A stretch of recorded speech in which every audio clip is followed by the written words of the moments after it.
lo aprendí acompañando a José Ángel cuando nos caía bien Giuliani, ¿te acuerdas? Que nos mandaron a platicar con él por el éxito que había tenido en Nueva York. Y Giuliani nos dijo algo muy sencillo. Nos dijo, en todas las acciones de política pública, el orden de los factores sí altera el producto, sobre todo en las de seguridad. Y entonces él te decía, cuando yo llegué a Nueva York era un desastre. Veías graffiti en las calles, te obligaban a dar dinero, no como limosna, como hostigación. El metro era una cosa horrible. Bueno, lo primero que hice es combatir lo que le llaman ellos el petty crime, el crimen que afecta a la psicología social, el superficial, para ganarme la confianza de la comunidad. Una vez que me gané la confianza de la comunidad, empecé a limpiar los cuerpos policíacos de infiltrados y de gente que no estaba leal al sistema. Una vez que controlé los cuerpos policíacos, me fui al segundo elemento, que eran los rubros negros en Times Square, donde había casas de masajes, venta de drogas, y empecé a meterme en la posesión de inmuebles que estaban dedicados a los rubros negros. Una vez que avancé ahí y detecté las redes de la mafia que llegaban hasta ahí, enfrenté la parte de profundidad de los grupos criminales en Nueva York. Cuando le preguntaron a Xochitl, oye, teacher, ¿qué piensas hacer con la seguridad? Dice, yo no puedo contestar ahorita. Uno, yo no soy experta. Y dos, yo creo que tengo que invitar a los expertos en el mundo, no dijo ninguna organización, Mossad, DEA, etcétera, sino para sentarnos y ayudarnos a resolver este problema, porque todos los presidentes han tratado y no han logrado. Ustedes en su programa de gobierno, ¿qué piensan hacer en el tema de seguridad? Mira, se tiene que incorporar el tema de seguridad. Lo exige la gente. No, es muy sencillo. ¿Cuál es el tema que más desvela, que más preocupa, que más le quita el sueño a los mexicanos? El tema de la seguridad. Sí.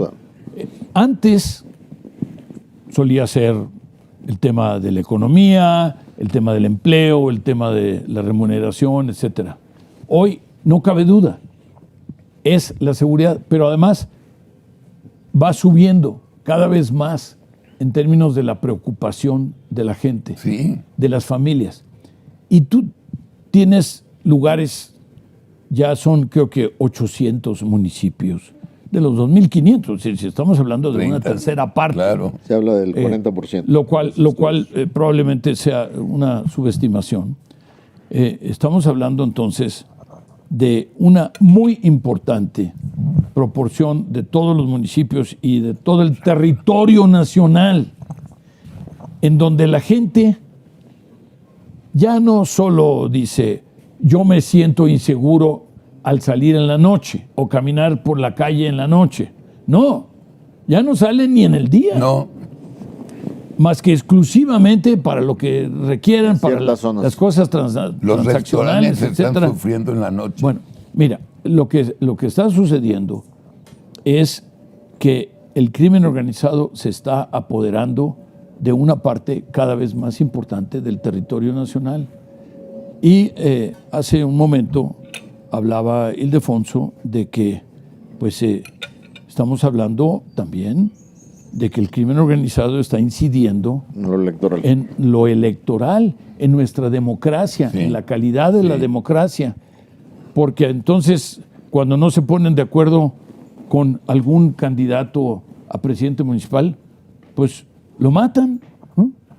Y entonces estamos teniendo,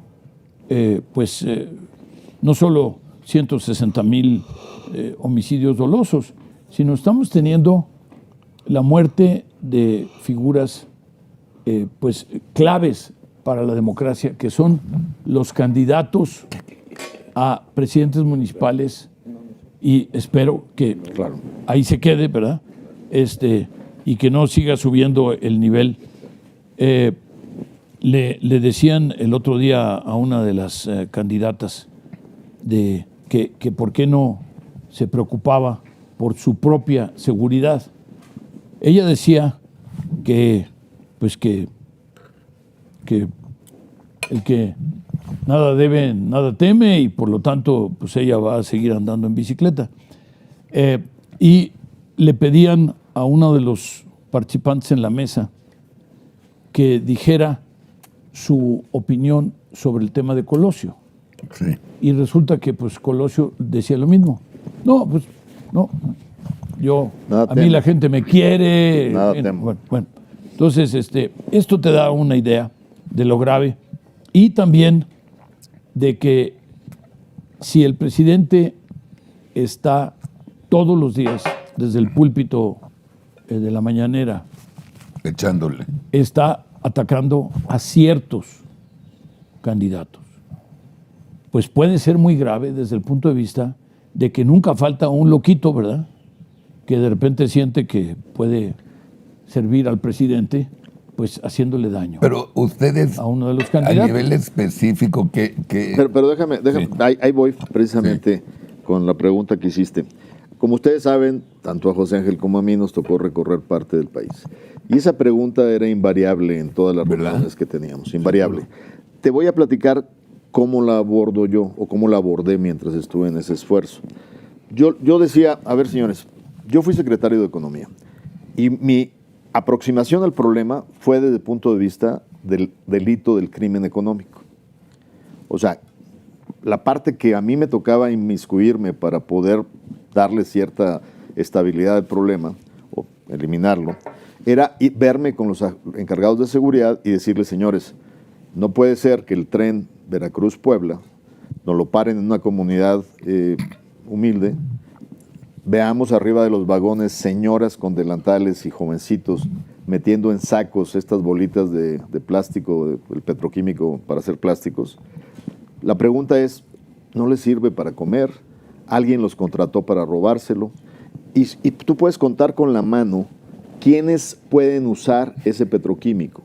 Entonces, el combate al crimen económico requiere, primero, eliminar la infiltración de los cuerpos policíacos, una convicción total para combatirlo, porque tienen la tecnología y la capacidad de ir a los mercados negros de compraventa de mercancías robadas para atacarlo en el fondo. O sea, no lo vas a acabar arrestando a la señora del delantal que le pagan 150 pesos por hacer eso y luego entregar el producto. Tienes que ir al fondo del problema. Y lo mismo pasa con el huachicoleo, y lo mismo pasa con la venta de lo robado en Tepito y los camiones de electrónicos que se bajan y que está aumentando la incidencia en todo el territorio. Entonces, a partir de esa aproximación, tú debes de entender que el problema nos ha crecido a un pastel de mugre que no te lo vas a poder acabar en un día. Vas a tener que diseccionarlo. Y mi teoría es, el crimen que en los 70s empezó con una política que hoy estamos pagando, que es no mires el problema, somos trasiego, déjalos pasar, aquí nos ocasionan problemas, que la bronca se la echen los gringos y permitimos durante muchos años esa condición. Esa condición nos iba a quedar ahí, empezaron a expandirse y como la medusa se han metido a la parte económica, tienen huertos de aguacate, tienen huertos de limón, controlan los precios en pequeñas comunidades de la tortilla, Sí, del maíz y del refresco. Están en obra pública en municipios pequeños que tienen totalmente infiltrados y capturados, trata de personas, migrantes, trata de blancas. Entonces, ya se ramificaron. La única manera que vas a poder tú empezar a tener éxitos es irlos replegando. ¿Cómo puedes lograr una estrategia de repliego? Primero, el Estado mexicano no está, que tú digas, debilucho en términos de sus capacidades. Las tiene. Las tienes que orientar correctamente y utilizarlas con una total prueba de confianza de toda la estructura, que no tengas infiltraciones. Primero, tienes que mandar el mensaje de decir, señores, yo voy a ir contra todo tipo de crimen, pero tengo mis prioridades. Voy a ir contra a quien afecte a la sociedad civil, quien se meta en cobra de piso, quien se meta en temas de secuestro, quien invada y pida moches en plantas de aguacate y plantas de limones, quien se meta a la comercialización, quien se vaya a lo robado. Las bandas tienen 2, 3 dedos de frente. Si tú le vas a echar todo el peso del Estado a los infractores que están invadiendo áreas que no deben de estar prioritariamente, tienes que irlo replegando para que entiendan. No quiere decir que no vas a combatir el narcotráfico, claro que lo vas a combatir, pero tú tienes que ordenar tus recursos escasos para utilizarlos de manera muy agresiva y contundente sobre las primeras violaciones. Y el otro elemento, y eso lo aprendí acompañando a José Ángel cuando nos caía bien Giuliani, ¿te acuerdas? Que nos mandaron a platicar con él por el éxito que había tenido en Nueva York. Y Giuliani nos dijo algo muy sencillo. Nos dijo, en todas las acciones de política pública, el orden de los factores sí altera el producto, sobre todo en las de seguridad. Y entonces él te decía, cuando yo llegué a Nueva York era un desastre. Veías graffiti en las calles, te obligaban a dar dinero, no como limosna, como hostigación. El metro era una cosa horrible. Bueno, lo primero que hice es combatir lo que le llaman ellos el petty crime, el crimen que afecta a la psicología social, el superficial, para ganarme la confianza de la comunidad. Una vez que me gané la confianza de la comunidad, empecé a limpiar los cuerpos policíacos de infiltrados y de gente que no estaba leal al sistema. Una vez que controlé los cuerpos policíacos, me fui al segundo elemento, que eran los rubros negros en Times Square, donde había casas de masajes, venta de drogas, y empecé a meterme en la posesión de inmuebles que estaban dedicados a los rubros negros. Una vez que avancé ahí y detecté las redes de la mafia que llegaban hasta ahí, enfrenté la parte de profundidad de los grupos criminales en Nueva York. Si tú, inviertes esto, cada acción en seguridad la primera tiene que fortalecerte para hacer la segunda y la segunda tercera. Y aquí, para mí, ¿qué lección tomas de esto? En la campaña contra los jefes de los carteles, el haberlos encerrado en las prisiones y no haber tenido una estrategia para controlar los efectos de estas bandas, de que si te llevaste al que tenía 3 dedos de frente, se quedó el que tenía 2 y luego el que tenía 1. ¿Qué nos pasó en Monterrey? Que andaban una serie de chavitos de 17 años con AK-47 porque habías descabezado la organización y no habías tenido una estrategia de contención de los efectos secundarios de tu política.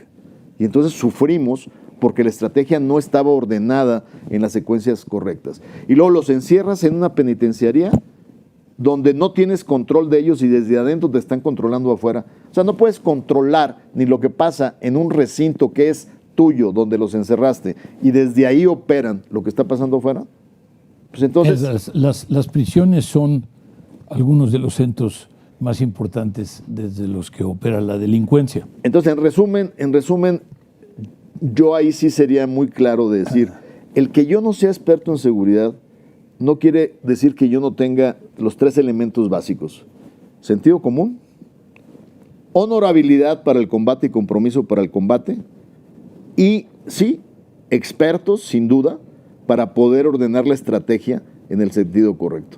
Pero requiere una disposición del líder para poder poner la voluntad en la mesa y el compromiso y la lógica de cómo entrarle a la... Pero hay una cuestión básica, Carlos. La ley sí es la ley. Sí. Y tú no puedes ofrecerle al crimen organizado abrazos. No. ¿Por qué? Porque ya sabemos cuál es el resultado. El problema de que se le mande una señal de que no serán perseguidos o no serán perseguidos, digamos, hasta la última instancia, que en muchos casos pues implica una balacera tremenda, ¿no? Y hay muertos y heridos, etcétera.